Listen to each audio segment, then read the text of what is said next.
আফগানিস্তানের রাজধানী কাবুল সহ কয়েকটি শহরে শুক্রবার হামলা চালিয়েছে পাকিস্তান।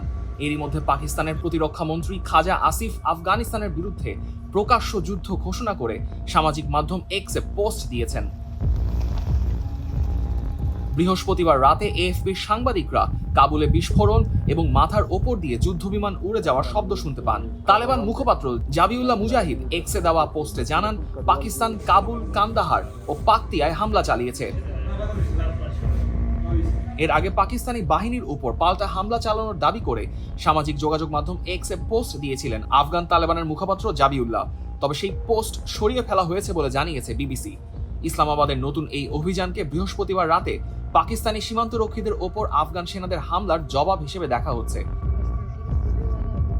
আফগানিস্তানে হামলায় অন্তত 228 জন সেনা নিহত ও পাশাপাশি আরও 314 জন আহত হয়েছেন বলে দাবি করেছে ইসলামাবাদ। শুক্রবার এই তথ্য জানিয়েছে আল জাজিরা।